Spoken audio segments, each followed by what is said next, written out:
Right, so hello and welcome to Not the Slightest Clue. We've got the first episode here. I'm with Ryan. How are you, mate? I'm not too bad, thank you.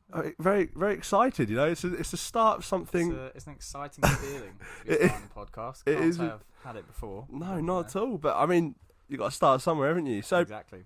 Yeah, we're going to do a football one today, I believe. Just have a chat about what happened in the season past and then what's going on at the moment. Because obviously we've got the Copa America and the Women's World Cup, and then maybe about what's happening next year as well. Yeah, but I'm obviously a very big Arsenal fan, so we're going to have a good old chat about them and how we've been getting on. And then we've got a United fan as well, so that makes me feel a lot better. Unfortunately. I think between the two of us, out of the top six, pretty awful season. Yeah, it's not been ideal, but I mean, we go again next year. We're both in the Europa League, obviously. Going to be playing on Thursdays in the Ukraine. You know, I've really, really, really thought we were going to win it. Did you watch the game? I did, and I was not disappointed. It was a real spectacle. Because I mean, I thought we played all right. I thought first half, if we'd have, kicked on from that, and then kind of if we'd have scored at least once, it would have been all right. But we didn't in the end, and no, you didn't. You didn't score. Apart from Iwobi, who until you did, yeah. And who that was a great goal. Funnily enough, we were all talking at the time. We were like, "Oh, when he bought Iwobi, I was like, what's he going to do?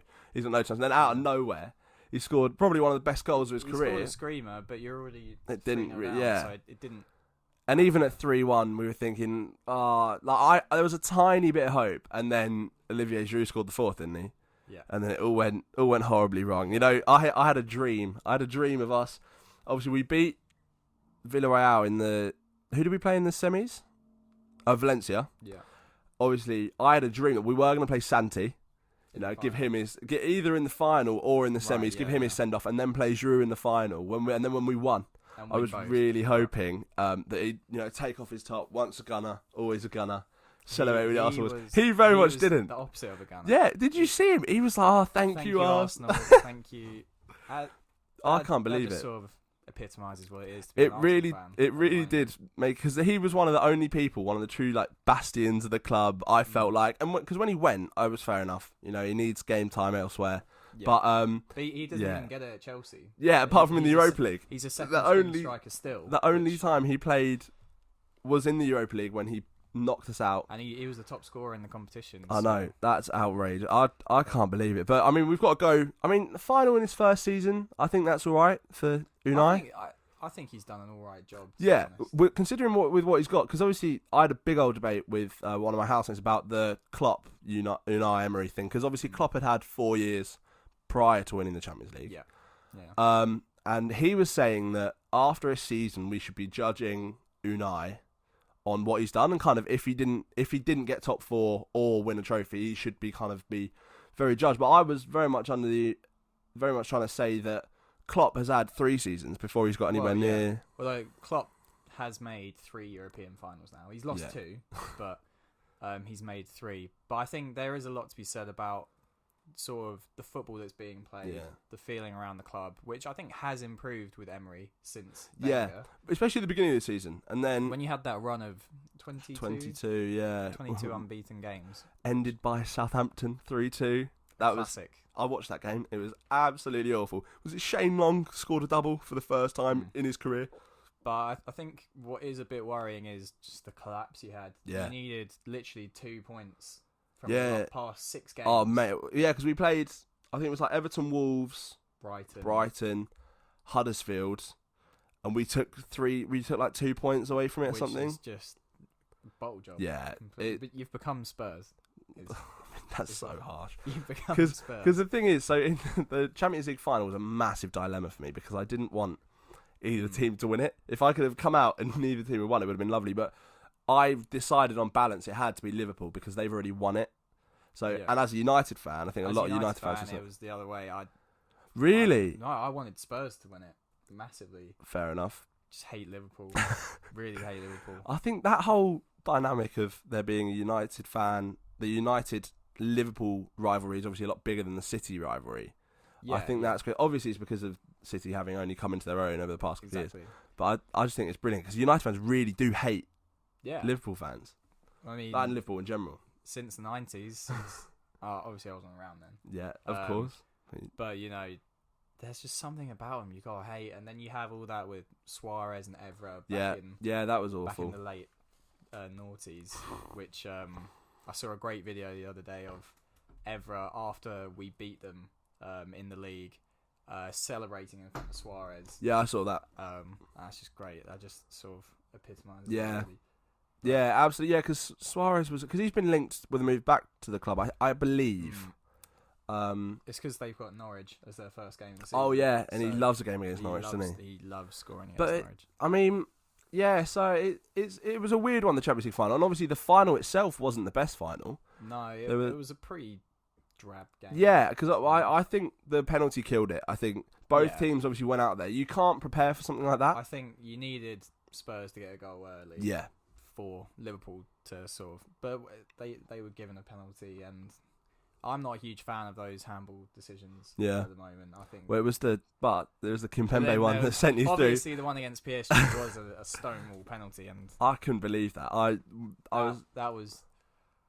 Yeah, well, I mean, at least it's more defined now that UEFA have decided if it touches your hand. Yeah, absolutely. But I think that should be the case because otherwise referees are going to get stick for... Yeah, it needs to be like black and white, which it hasn't been. So, I think... No, absolutely. But, I mean, I thought VAR was quite good, actually. Apart from... It's a weird one because people are saying no to VAR because they want to keep the flow of the game and they want to keep it... But it does keep the flow. Like, linesmen are told, don't put your flag up. If yeah, you're not sure. absolutely. So... Yeah, there was a couple of calls where everyone thought he was offside, but they didn't call it until it was for sure. I think it's great. I think personally it should be done because if you look at, for example, the City Liverpool game where the title, their goal was like a millimetre from going in. It would have been given a goal. Yeah, previously it would have been given a goal, and then that would have changed the whole title race.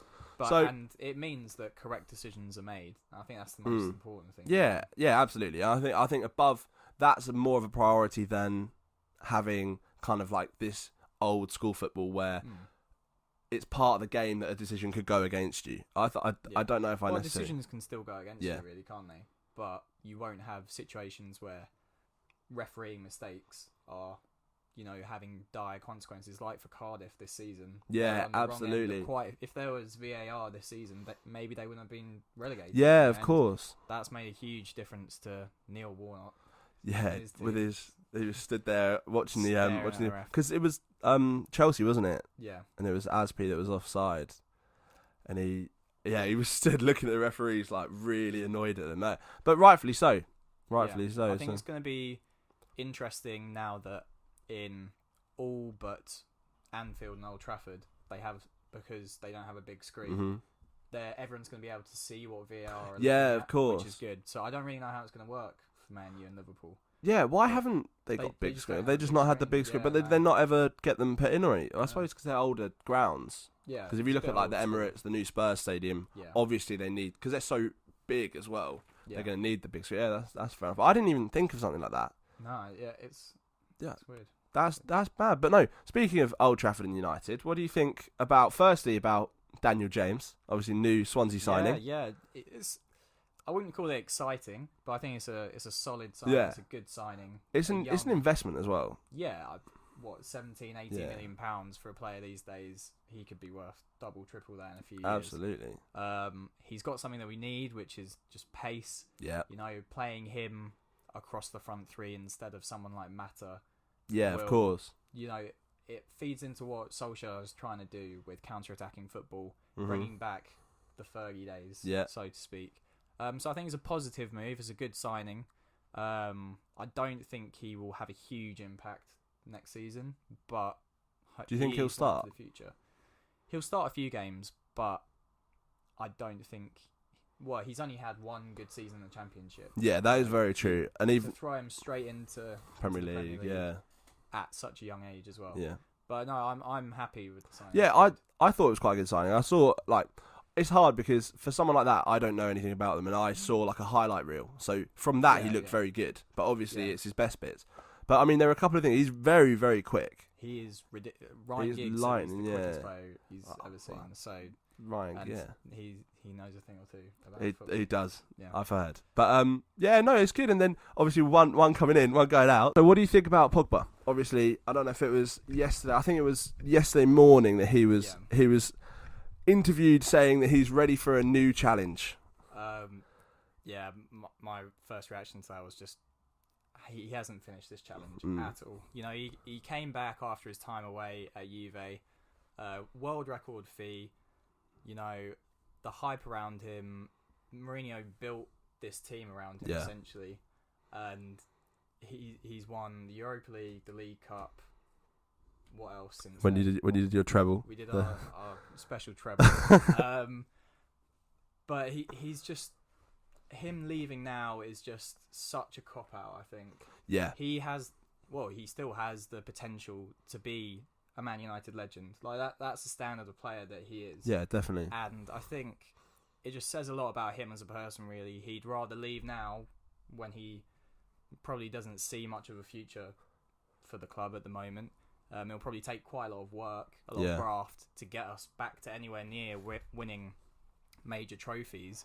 And he just fancies going to Real Madrid or Juve, where it's going to be easy. You win the league every season at Juve. Yeah, absolutely. You can win the Champions League with this new Galacticos era at Madrid. And it's just really disappointing, really. So much hope and faith was in him when he came. And if he leaves now, he's let everyone down, essentially. Yeah, I agree with that. And I think the way he's gone about it is also a bit weird. Like he had this love-hate relationship with Mourinho, and by the end of it, like you said, he was the person that kind of got rid of Mourinho. Yeah. And then Ole came in. It's just it's. I tell you what, it's a very Madrid mentality. It's kind of. I don't know if you saw with the Hazard announcement, they were all chanting for Mbappe. Yeah. And it's like it's not focused on the football. It's focused on the money and more like the personalities. So like Pogba has very much got that mentality. He would never. He should really stay and make his price tag like warranted. Yeah. Like win something for the win. I know you did win 3 trophies, but like push for the title. Yeah, and like remake the United team that Fergie had. I mean, if you look at it, you haven't really replaced either of the centre backs you lost. You haven't replaced Ferdinand or Vidic. Neither of them were replaced. I mean, Rooney, you never really replaced either. I mean, Van Persie came. Does he count as a Rooney replacement or? Even Rooney left after Van Persie. Yeah, so I mean, obviously Van Persie was very good. And then who would be the Rooney replacement? Lukaku. Really? Yes. Yeah. Well, in terms of like a striker, but. So I mean, you haven't really, and if Pogba leaves, are you going to replace him as well? Well, we have to. Our midfield under Mourinho was Pogba, Fellaini, and Herrera, and they've all left. Yeah. Oh yeah, that's mad. Yeah. So at the moment, our only centre mids, we've got McTominay, who he looks all right. Yeah. We've got Pereira. He's very promising. Who's okay, but you're not going to challenge for anything with that. And you can't. That's a mid-table.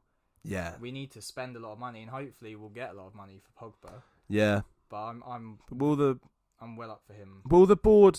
Because there's been lots of stuff about the board from Man United. Because I've seen a lot of United fans on Twitter talking about how the mentality of the club at the moment is very similar to Arsenal's, and they're not looking to invest in the club. They're not looking to. I think a lot of United fans. The problem is, and Van Gaal spoke about it recently, is he did, you don't have a football man in charge of everything. Ed Woodward is not a football. I believe it's the same as the Arsenal Kroenke as well. Yeah, he's chief executive. He's good at running the team as a business. It's never been more profitable, never made more money. Mm-hmm. It's still, along with Real Madrid, the biggest club in the world. Yeah, definitely. From a financial standpoint. But on the pitch, we're just nowhere near anyone. Yeah. We're nowhere near Chelsea. We're nowhere or Spurs. And we're on a different planet completely to City or Liverpool, who we were ahead of 6-7 years ago.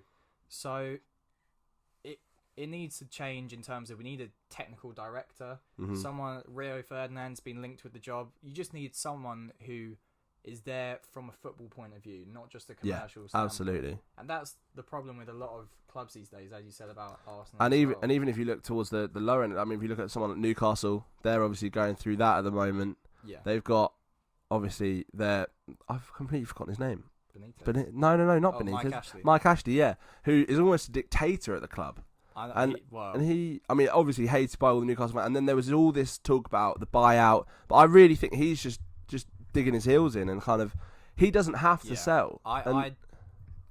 Benitez has done absolute wonders there. Got him promoted, kept him in the league again comfortably. Well, I mean, they haven't got a starting striker. Ayoze Perez. No, Rondon's all right, but they're not going to sign him. No, that's what I mean. It's not a permanent striker. I mean, they've got centre backs. He made an absolute not a world beater, but a very good centre back out of Fabian Schär. Yeah, exactly. Almiron, they've spent a lot of money on.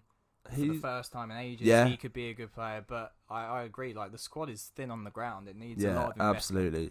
If they're going to keep up with the likes of teams that are challenging mid-table, you look at West Ham signing Pablo Fornals, who they're looking like, and Maxi Gomez. They're also looking at signing, who's been. I think it was Celta Vigo. He's been absolutely brilliant this year. Exactly, he's quite young as well. So teams that are focusing on the commercial standpoint, they're really going to fall behind. They are these being other left clubs behind, who want to invest money, like West Ham, Wolves. Leicester, Wolves. If you look at I think Wolves have done a brilliant job. I don't know. Yeah, did incredible. Nuno? Did he win the Manager of the Year, or was that given to Pep? Yeah, I think Pep got. But he was obviously was in with a shout. He did absolutely incredible. I think I think out of the top 6, I think they dropped something like 9 points. Yeah.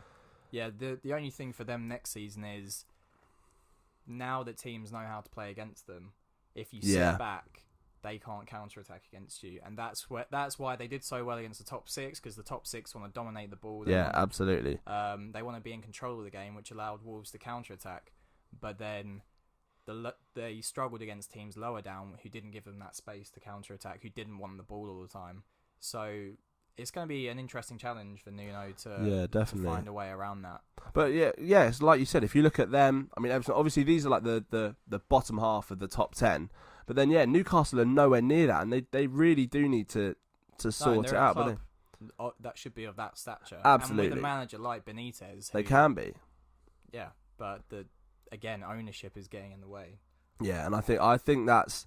Yeah, I think because there's so much money in it, it is really easy to fall into that. I mean, if you look at Arsenal have problems with the board since the Invincibles started to leave. Because again, if you look at the Arsenal play, a bit like how you never replaced Vidic and Ferdinand, we never replaced Vieira. We've been after a centre mid for 10 years, probably, at least. You had Fabregas, but I mean, he offered to come back, and we said no. Like, I think the way the club is being run is awful. I mean, the investment, we've got £40 million for the summer. Which is one half decent player. Not even. I mean, if you look how inflated the market is, I think Harry Maguire was 80 million. That is absolutely outrageous. I mean, if we can't afford half of Harry Maguire, how on earth are we going to get anywhere near the top 6? I mean, you need several players, really. Yeah, and we're still looking at the wrong players. We need a centre mid still. We need a centre back or 2. We need a decent, like an actual. But you need players who are good now. Yeah.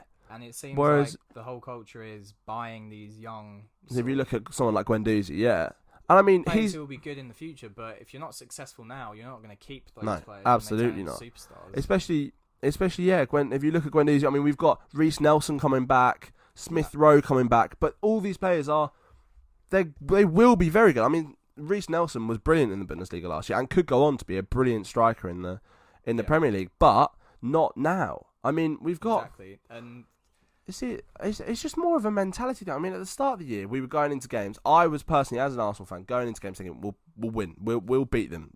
I felt very confident. Apart from the top 6, even then, when we played Liverpool and drew, I felt relatively confident. I mean, we had off ones. We beat Chelsea 2-0. We played very well then, but it then went back to the Arsene Wenger mentality where we were struggling. We were dropping points in that period against those. Yeah, and whereas if you look at City or Liverpool, they go into all those games and everyone knows they're going to win. Yeah, everyone pretty much knows. I mean, Liverpool lost one game this year, and that was against City. City drew. I think City lost a couple more, but didn't draw as many. Because they lost to Palace, which was a 3-2 wonder goal from Andros Townsend. Yeah. and then 2 other teams. Whereas Arsenal just aren't like that, and neither are United, really. No, we've dropped a lot of silly points. I really feel like this podcast is just a cry for help. We're just going to sit there. It's just the struggle of supporting teams that were good. That were good. When we were 5. Yeah. And that's why we started supporting. supporting. Yeah.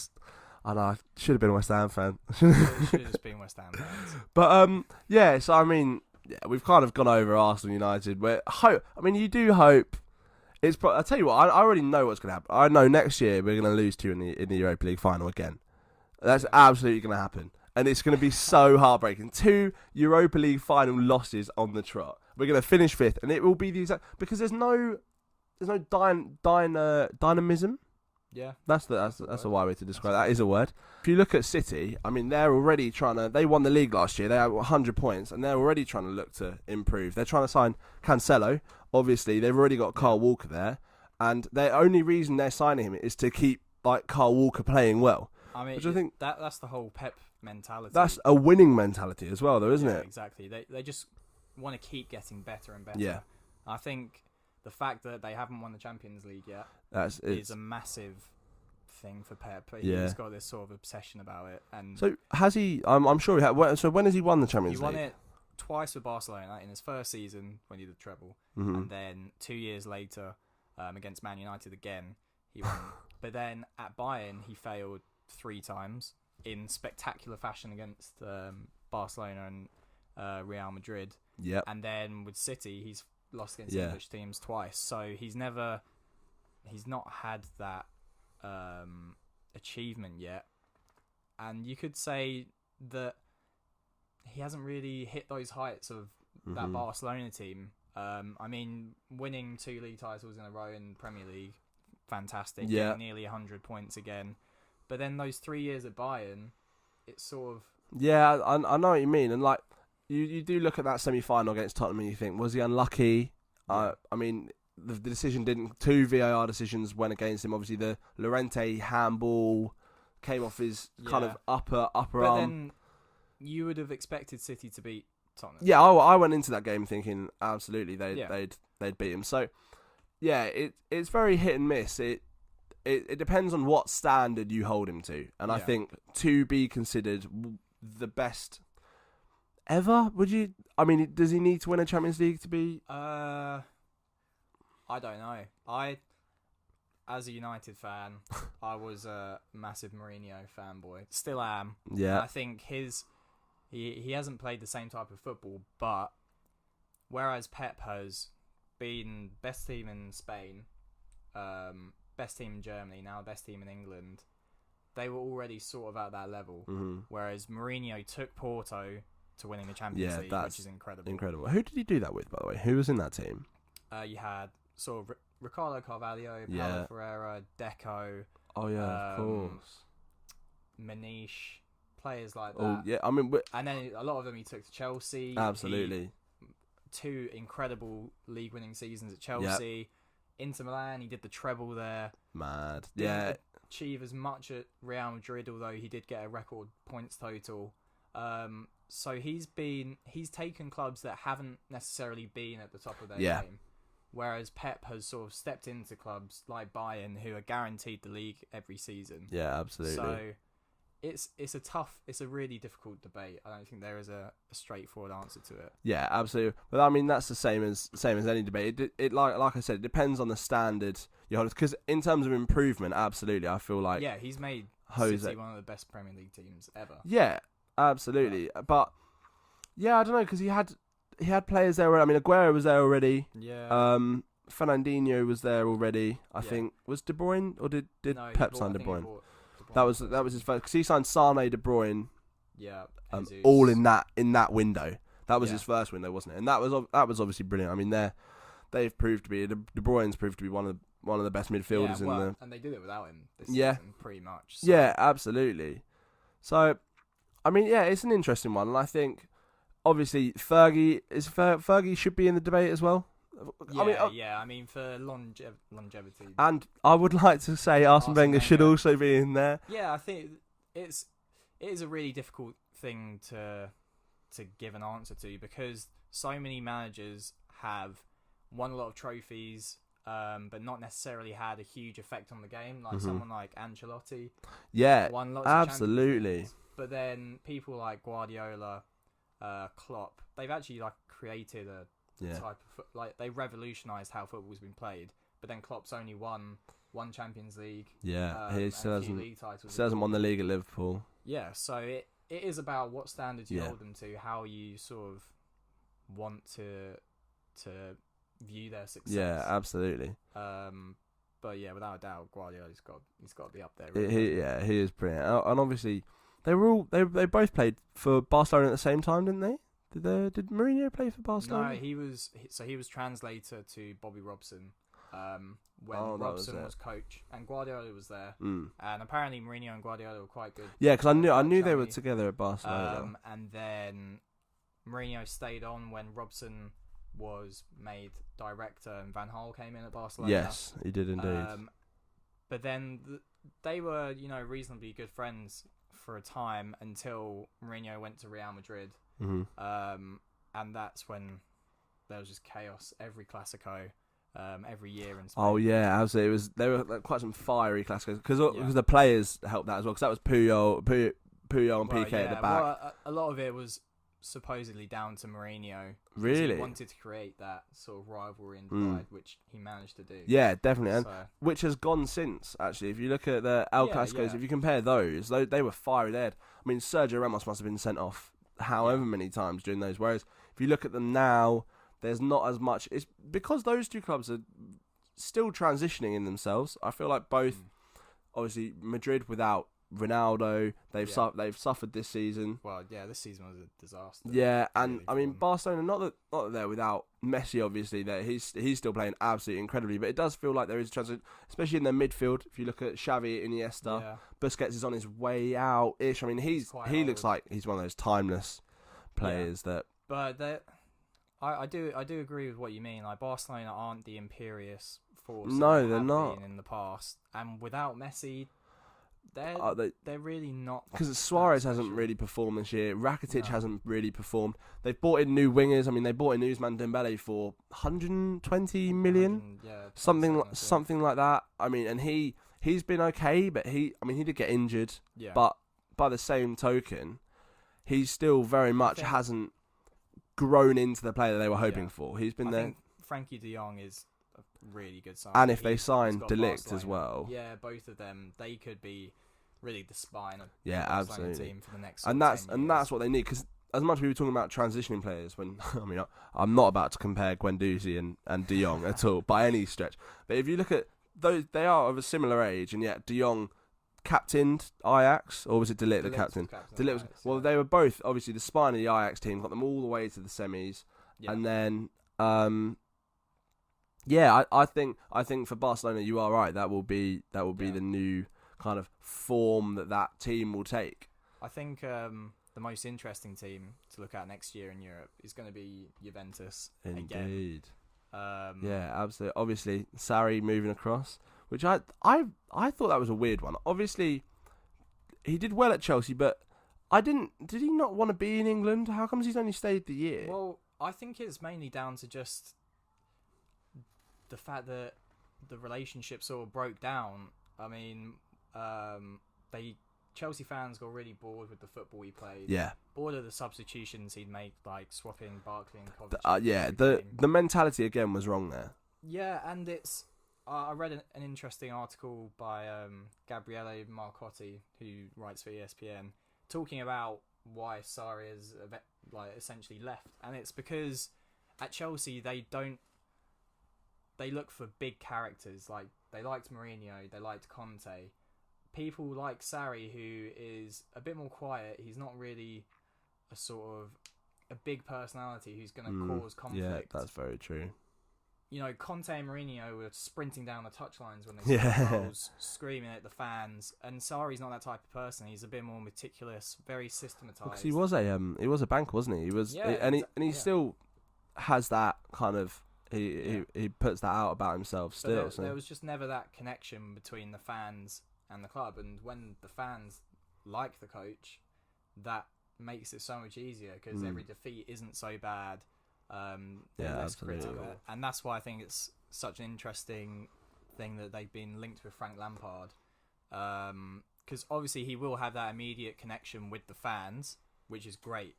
But I don't know about you, but for me, I was looking at that, and I mean, because I followed Derby to as much as I could, watched them in the playoffs, and he did do a very good job. I mean, he brought the players together. He seemed like he was a very personable manager, and he did very well with the club. I mean, they weren't expected, I don't think, to get into the playoffs, so I think they were on their way there. But I think it's far too soon. I think one season at a championship club that didn't even get they to didn't get promoted, get to the Premier League. So the main thing. And I think it would be a real shame, because if you look at Thierry Henry, I know it wasn't at Arsenal, but Thierry Henry, his managing kind of legacy that he's already left has been very much tainted. Alan Shearer, when he tried to manage Newcastle, I think both cases have worked out badly, and it would be a shame, because Frank Lampard, as much as I've never been a Chelsea fan, he's objectively seems like a good guy. Obviously very good for England. So I think it would be a real shame if he went and didn't do very well, because especially with the toxic nature of the Chelsea fans, I feel like as much as he is a club legend, which he is, I feel like they could turn on him, and it would be a real shame. So I wouldn't want him to go in and jeopardise what he's built up. I mean, do it in who else? Who did they get? Because they have a transfer ban at the moment. They can't sign players. How do you convince a top quality manager to go in and just work with a team? Because that might be why they would get Lampard in, because they could say to him, you come in, you do what you can for 2 years, and then once you get, because by then he's built up experience, he's built up a rapport with the players and with the backroom staff, and then he could go and sign someone, because I think they're going to struggle. They've got obviously Hazard was the difference in the Europa League final. He was absolutely outrageous this season. He was amazing. I mean, I've seen lots of people. He's in the question for some of the best players with some of the best players in the world. So they are going to miss him. I think they're going to have to play a front three of Will Higuain stay? No, he's not staying. So he's not staying. Juve, So currently they're going to have to play a front three of Hudson-Odoi, Willian. Who's injured. Yeah, who's injured. So Pedro, Giroud, Willian and Giroud. And then a midfield of, it would be Barkley, Kovacic. No, Kovacic is on loan, so he's gone back. So it would be Barkley, Jorginho, who no one wants except Sarri. So that's good. Is the transfer ban selling as well? Because no, you can sell. Hazard left. Yeah. But Jorginho was only bought because Sarri wanted him. And apparently, else likes him at Chelsea. apparently Sarri has been said the deal was that he wants to take him to Juve, which I think that's also very. I don't know if I agree with that. I mean, obviously he's very good for him. They've got on well and all stuff like that, but I don't think Juve need him. No, not with Ramsey. They've got Ramsey, but if you want someone to play that sort of quarterback position, you've got Pjanic, who is a better version of Jorginho. Yeah, and I mean, I think Juve are going to be very, very good next year. I think if Sarri comes in, if he plays Sarri ball, they play that, then they play Ramsey as kind of a roaming midfielder, which is what he's best at. Yeah. Obviously, he's a top player. Because they've got him, they've got Chan, Matuidi, Bentancur. Yeah, it's an outrageous team. Top, Costa, Ronaldo, Dybala, who might be off. I've heard maybe might be leaving. Apparently, maybe to United. Yeah, but he's 4 goals this year. Dybala. Obviously, Ronaldo came in. Yeah, obviously Ronaldo did come in. Mandzukic as well. He's still cutting about. So they've got a very, very good side. If he can, I think he'll have more patience in Italy. They know it's a slower pace of football. Yeah.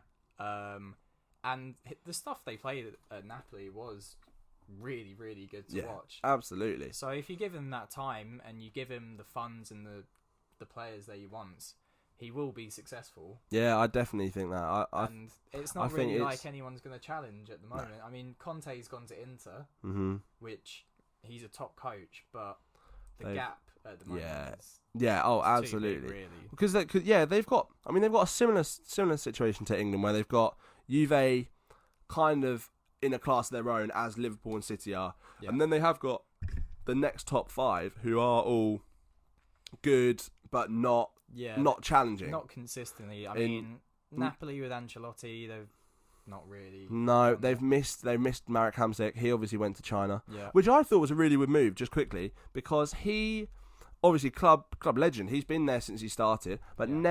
He's never won a trophy.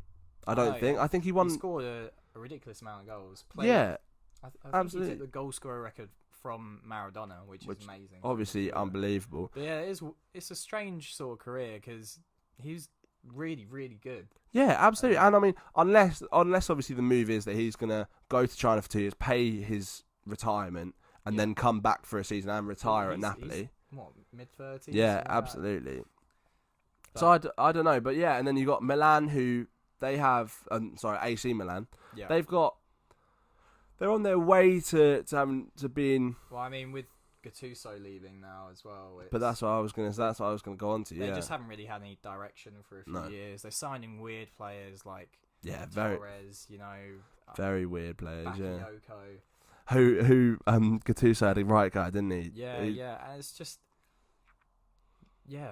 it's a weird one, and it is a shame. But yeah, so I do think Sarri will do very, very well. It will be telling how well he does in the Champions League. That is what managers like at Juventus, obviously. your Barcelona's, Real Madrid, Bayern. That's what they're judged on now. Well, and PSG, and that's why. Well, yeah, PSG aren't really in the question. Obviously, Neymar looking to maybe leave. I mean, he's been told by maybe gonna leave. back to Newcastle maybe if they do that. They were like second favourite to sign Mbappe because of the takeover. Yeah, owners. Yeah, but PSG. The Ligue 1 is just a joke. Yeah, they're playing against farmers. Yeah, League 1 Uber Eats. Absolute. I told my dad that's that a travesty. every game they're going to be taking all out in an Uber Eats bag and putting it on the centre spot. He didn't believe me. That is an absolute travesty. That is the state of French football at the moment. Yeah, because you can't judge someone like Mbappe. I mean, he's at 200 career goals already. I believe is it 200, which is unreal. Like that, yeah. But he's playing against farmers. He is playing against and they plumbers don't and always electricians. win. They don't always beat the farmers. No, they had a shocking run going into the end of the season. They lost the cup, didn't they? Yeah, they lost the cup to I think it was, I don't want to butcher the name. It was Juin Comp. Guangguan. That's a good word there. That might. I think they lost. I don't know, but they definitely lost to someone. Maybe Marseille. I don't know. Either way, they shouldn't be losing anything. They should be winning. It shouldn't even be a question.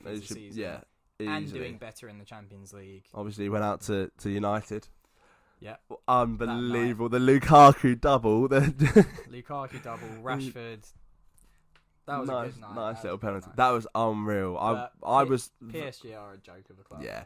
They're not in the question, and that's why I know. That's why.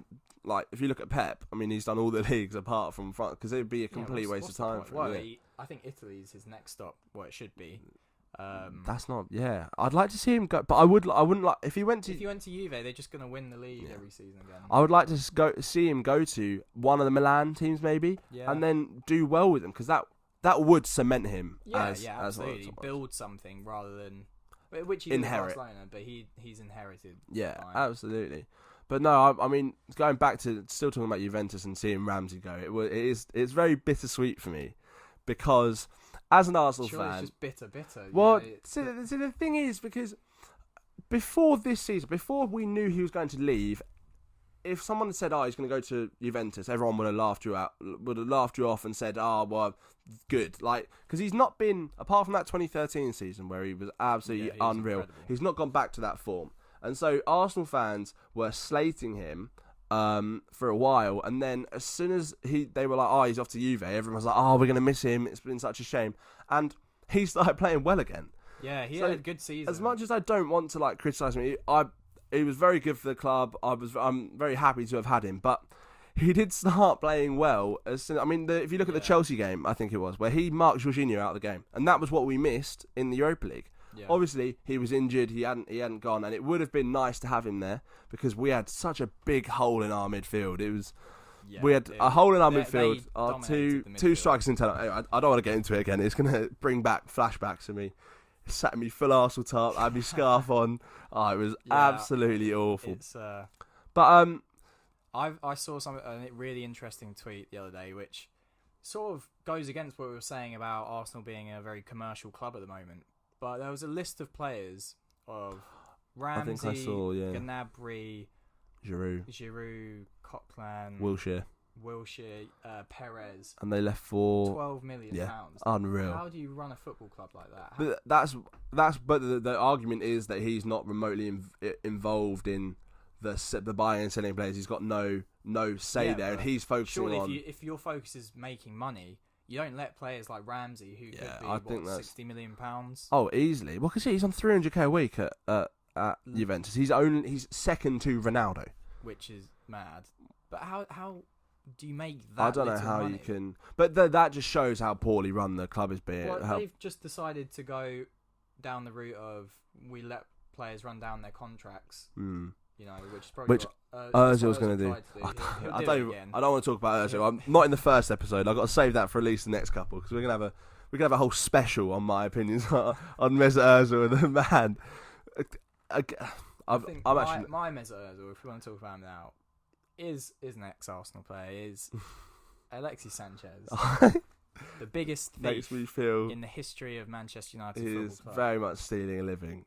Absolutely, it's outrageous, and that is the only good. That's the best thing that's come out of Arsenal Football Club in the past couple of years. The fact that he left. We got Mkhitaryan, who has been decent for us. Yeah, he's been better than Sanchez. Better than Sanchez has been for you. He's on half the money probably. Sanchez, how much is Sanchez? He's on like 500k. That's outrageous. He's growing a moustache. He looks awful. He's gonna leave. As well. When's his contract run out? I don't know, but soon, hopefully. I want him to. But no one's, because that's the thing. Him and Ozil, no one's going to pay for them, so that's why they can't. They won't really leave. Somewhere sort of, I don't know, substandard. Yeah, and he'll be good again. Yeah, so Mesut Ozil will be absolutely brilliant wherever he goes next. I mean, he's obviously been linked away with a couple of clubs. I don't really know where he's going to end up. Well, yeah, as you say, who's going to pay the wages that he wants? Yeah, absolutely not. Unless he starts performing. But even then, he's on 300k a week, I think. Yeah. Which again is it too much? I mean, how much? I can't really. Of course, it's too much for any footballer, really. Yeah. But I'm just talking relatively. If you look at someone of Ozil's talent, no, I mean, when he was playing for Madrid, that season he had at Madrid before he came to Arsenal, he was worth that. I would have absolutely said. Well, yeah. I mean, it was 42 million. Yeah, absolutely, which is absolutely pretty cheap. But I mean, I don't know what Aubameyang and Lacazette are on. I don't know if they're on. I don't know. I think they're on about probably not 150-ish. So I mean, is he worth 300k a week? Absolutely not. To play the way he does. Well, under Emery as well, because Emery doesn't really like him. He doesn't fit into how he wants to play. I don't know. Well, yeah. So there was something that kind of came up at the beginning of Emery's term when he wasn't playing him, and it was all to do with Emery's disdain for big personalities. So if you look at him and Neymar at PSG, they fell out. Like if you look at, I think Thiago Silva and Kimpembe all came out with. They were all saying how Unai was very much kind of the worst manager they dealt with personally. Not the football he was playing, but the way he went about his dressing room. And so I feel like if we're not going to play him and he doesn't want to play him, just get rid of him. But then it's not as easy as that because you need someone to take him. Yeah. Which. I mean, because I don't even think Madrid would, because Madrid would have the money, but Madrid have made some absolutely. They don't need him at the moment. Brilliant signings. I mean, obviously. Just splash the cash. Hazard, Jovic, who's incredible. Already, he's another one. I'd put him in terms of young people in the same category as Frankie De Jong. Yeah. In regards to I think he's 22 as well, but he's been absolutely brilliant. Yeah. They signed him for 60 odd, which is still quite cheap. Well, I mean, yeah, it's relatively cheap. And then they also signed Ferland Mendy, who is Leon left back. He was very good, and Edel Militao, who's centre back. So they're building 4 positions. A new era, a new Galacticos, and they're all players that Zidane, I imagine, is very keen absolutely. on. So and I thought, just quickly touching on the Zidane thing, I thought the reappointment of Zidane was so classic Madrid. Yeah, it just highlights the. I don't want to completely blanket the league, but the tin pot nature of that club kind of. Well, I mean, he I don't even know why. He won it. He left because he won everything, and I think I think that was the reason. I think he won everything, so he was like, "Fine, I'm gonna go." But then the fact that they brought other managers in that didn't work, they were sacking people left, right, and centre. Well, yeah, Lopetegui didn't really get a chance. And no, not at all. Solari was never gonna be a a full time. No, absolutely not. And so they were just like, oh, we're gonna have to go back to him. And obviously Zidane, if Zidane gets the offer to go back, he'll probably win. Will he win the league next year? Maybe He has a chance to win the league. He has a chance to do better in the Champions League. He's absolutely going to say yes. But I just thought it showed the very temporary nature of I think also on that point is the treatment of Gareth Bale at the moment, which is just that's outrageous. When you look objectively at what he's done, the trophies he's won, the impact he's had on the team, and then the fact that nearly 90% of fans don't want him there now. I don't get it. I don't understand. And I think he's perfectly entitled to do what he's doing in that he's like, give me all the money that you have, and I'll go play golf. Yeah, I don't mind. Yeah, I agree with that. He's playing hardball with them, and I think he's going to win eventually. Yeah, I absolutely. think he'll just end up staying because they're not. But it makes no sense to pay him 25-30 million to leave. Yeah, absolutely. But that is a real shame because he had such a. He was so good for the thing is, he wasn't even bad when he came. It was just the Ronaldo-centered nature of it. I think the fact that I know it's quite a trivial thing, but the fact that he hasn't learned Spanish, I think that's like even if you obviously don't need to be fluent, but if you make an effort, because all the players like Marcelo's come out and said that communication with him is tough because they obviously physically can't, and obviously the Spanish fans can't relate to him because he's not doing interviews in Spanish. He's not because I mean even Unai Emery. Good evening. Even he's trying to learn English. If that man can do it, anyone can do it. So, I think that's bad. But it has been a real shame. And I think when he went, he should have... Because they won the Champions League 3 times on the trot. Yeah. After that, I think he should have left. Yeah, like the same as Ronaldo. Yeah. Obviously, I mean, hindsight is a brilliant thing, but I think he should have left, and he should have because Tottenham. I mean, I don't know if they'd have been able to afford him back then, but Tottenham United. He's been linked with United every year since he moved. I know, yeah. So I think that's a real shame, personally. Yeah, but it does also highlight the nature of the club. Yeah, and I feel like that's very wrong. But yeah, I mean, if we're looking at the next year, I mean, are you gonna try and predict who? I mean, there's been lots and lots of changes, so it's easier to. If you look at the Champions League, if we just focus on Champions League, I'm not convinced by Bayern. No, I mean, also transitioning. Yeah, Kovac, he sort of got away with it this season. Yeah, started off poorly, and he only won the league because Dortmund sort of fell off. Yeah, Dortmund fell off absolutely. I don't think he has the potential to win the Champions League. And I don't know if he can build a new squad after Ribery and Robben. They're trying to, aren't they? Because they've got Koeman and Gnabry as the heirs to those positions. But, I mean, because Koeman and Gnabry are good. They're further along the line than the likes of Frankie de Jong. They're, on their way. I mean, Koeman, just quickly, on his career, have you seen, all the... He's won, 8 league titles. And he's, 23, isn't he? 24? Yeah. But, I feel like that's a tough one. Because, I mean, Boateng's on his way out. Yeah, but they've got Süle, who is he obviously the next German as well. Süle and Hummels is still good. Kimmich has been very good. He's been one person that has because Alaba is just still there. Yeah, and still playing quite well. Yeah, and then Thiago in the midfield with Renato Sanchez and Leon Goretzka. Still. Well, he scored their the first goal in the game that they won the league in. Renato Sanchez, and then Ribery and Robben both scored, which I thought was very fitting. Yeah, that was good. I don't think Bayern will.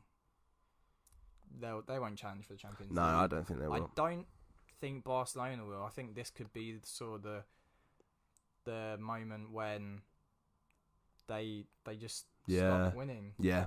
And I fancy Real Madrid next season. Yeah, absolutely. I really like the players they've brought in. I think the team that they've got is it's like quite an exciting team. And you've still got those players like Cruz, Modric, Benzema, Ramos, who provide Marcelo, who know how to win. Yeah, and they provide I don't know what the word is. They know how to win, and they provide the traditional Real Madrid way that they can then mould into. And then all the players you mentioned that they've signed earlier. Yeah, absolutely. They're only going to get better under Zidane as well. So I think them, Juve, Liverpool. As yeah. much as it hates me to admit it. Yeah. Well, I mean, they're probably going to I've seen that Klopp is willing to let Salah go if he can have Pepe from Lille. Which Is an I interesting one. I think that's too much of a gamble. Not that he isn't a very good player. He had a 6 season. He's been brilliant. with Lille. Yeah, but That would be quite hasty. yeah, hasty, and you're getting rid of a player that you know will give you at least 20 goals next season. Yeah. Versus a player he didn't that play well this year, and he still still got scored golden goals. boot, didn't he? And then I don't think they need to strengthen anywhere else. No. They got VVD, who's just who incredible. we have got down. We were going to have a chat about him potentially winning the Ballon d'Or. What's your opinion on that? I think he would be very deserving of it. Do you think so? Because I said when Varane last year's Ballon d'Or, that's when a good Varane shout. won Champions the League, Champions and League, the World Cup, and their domestic, I think they won. Did they win the La Liga? No, Barcelona. But he won the Champions League. I said he was in with a shout. Yeah, and I think the difference between those two is Varane was a part of those teams, whereas Virgil van Dijk is Liverpool at the moment. Like, he is just the colossus at the bank. You know, he was the quickest player in the Champions League. He was registered quicker than Kyle Walker. And it doesn't. You watch him, and it doesn't even look like he's trying. He's just an absolute machine. Yeah, the best way to describe him is so like a good Rolls Royce. He just glides. Yeah. He's so majestic. Yeah. He just glides, pops up with a header every couple of games, and then. Well, I mean, you've got Messi who scores 36 goals in the league. That's mad. But that's nothing new. Yeah. Really, they haven't. But does it have to be new? Because last year, if it was for the best player in the world, then yes, it's Messi every single time. But then, can you say Ronaldo hasn't deserved any of his 5? Yeah. No, because not at all. in seasons he's had better seasons than Messi. And I think Virgil van Dijk has had a better effect on Liverpool. Yeah, because if you look at effect, Champions League, you need to take that into consideration. Absolutely. No, I definitely agree. I think it would be good, as much as it obviously we are incredibly lucky to be in a generation of football where we've got the Messi Ronaldo debate. Yeah. It would be good to see someone like Virgil van Dijk. Yeah, everyone thought it would be Neymar who would break but it up, but his move to PSG, I think that's the reason why. If he'd have stayed at, he keeps getting injured as well. Yeah. He's not at the Copa America right now with Brazil. Yeah, because he got injured. You see the video of him in training where he got nutmegged and then he pushed the kid over. Yeah, I mean that. He does seem like a bit of a knob, but that happens. Yeah, absolutely. But yeah, you are right. Neymar was meant to be the kind of successor, but I mean, because I don't know if you can count that as the next generation, because obviously you got Hazard, Neymar, Hazard. They should be in their prime right now. But they should be, yeah, absolutely. They shouldn't be. Hazard is coming into that, and I think it's a good time for him to go to Real Madrid. Yeah. But Neymar's not really lived up to. No, not at all. He's still been incredible. Like, don't get me wrong, but he's not been Messi or Ronaldo. Well, goals wise, he's scored nowhere near as many goals. How many goals has he scored?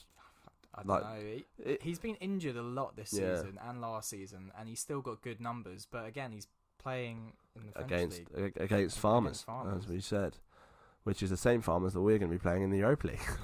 Even worse. I can't wait for trips to the Ukraine and Azerbaijan, which obviously about, should be mentioned. The fact that Mkhitaryan wasn't allowed to play. I mean, that was the sole reason why we lost the Europa League final, and that's the only thing that happened. But yeah, I think it would be very good for Virgil van Dijk to win the Ballon d'Or. I think he's very deserving of it, and I think what Klopp has done with him, and I think the best example of Klopp's work is the fullbacks. I think the fact that he's Robertson and Arnold are the best fullback pairing. Objectively, they look so. Every time they go forward, they look like they're gonna put a ball in, and they can defend as well. They're absolutely good defenders. Yeah, there was a brilliant clip of I think it was Robertson, where they were playing Barcelona and there was a 3-on-1. Yeah, but so I think the Champions League next year will be a good.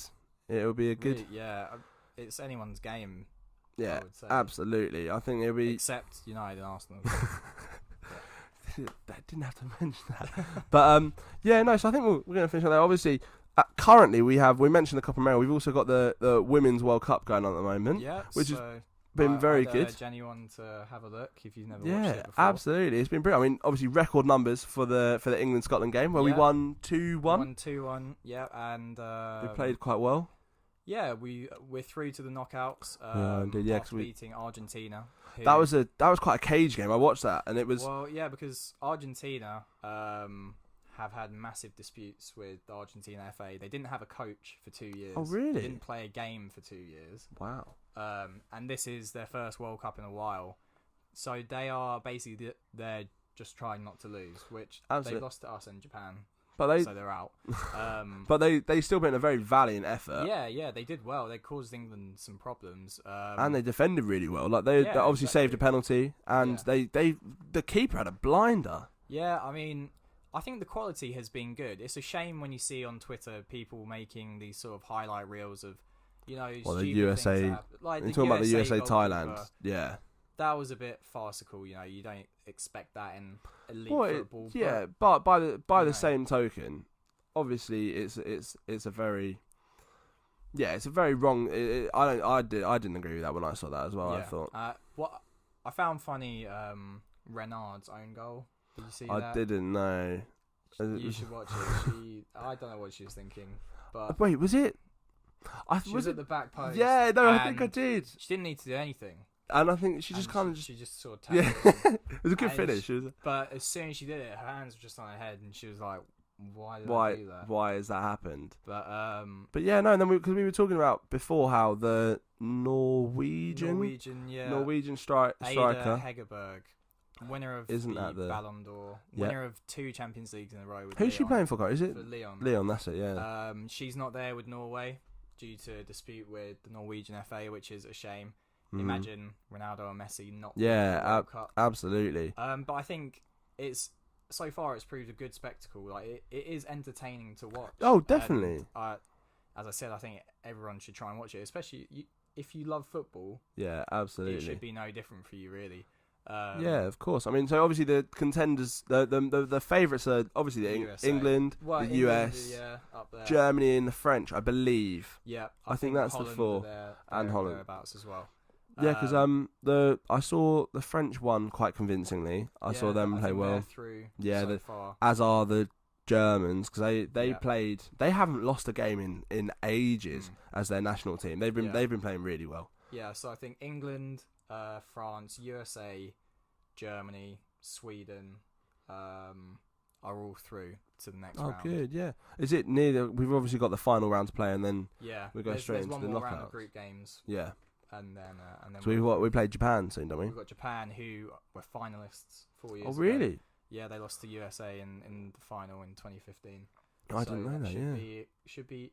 It's a bit of a nothing game. But are they through second or? Yeah.